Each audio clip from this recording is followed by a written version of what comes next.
Hello everyone, welcome back to my channel. আমি শিবানী তোমাদের সঙ্গে আর একটা ব্লগ নিয়ে চলে এসেছি। আজ হচ্ছে নীল ষষ্ঠী বা নীল পুজো শিব ঠাকুরের। তোমরা যে দেখলে না, ওই যে শিব ঠাকুরের ওই ত্রিশূলটা বানিয়েছি, ওটা হচ্ছে রূপোর। আমার গলার ভয়েসটার সঙ্গে তোমরা একটু অ্যাডজাস্ট করে নিও, আমার না প্রচণ্ড ঠান্ডা লেগেছে। শিব ঠাকুর স্নান করাবার জন্য আমি সব রেডি করে নিয়েছি।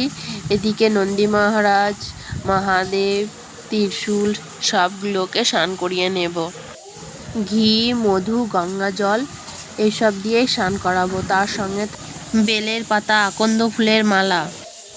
তোমরা কমেন্টে জানিও কে কে তোমরা নীল ষষ্ঠী বা নীল পুজো করো। আমি এদিকে ঘিয়ের প্রদীপ জ্বালিয়ে নিয়েছি। আজকে যেহেতু নীলের ঘরে বাতি দিতে হয়, তার জন্য মোমবাতিও নিয়েছি আর ঘিয়ের প্রদীপও নিয়েছি। আমি দুটোই দিয়েছি, তোমরা যেটা খুশি সেটা দিতে পারো।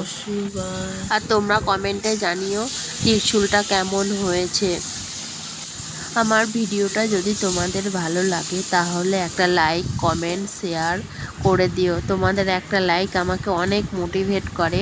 তোমাদের যে এইভাবেই তোমরা আমার পাশে থেকো, ভালোবেসো আর সাপোর্ট করো, আমি অনেক দূর যেন পৌঁছাতে পারি। তোমরা ভালোবাসা না দিলে তো কিছু হবে না।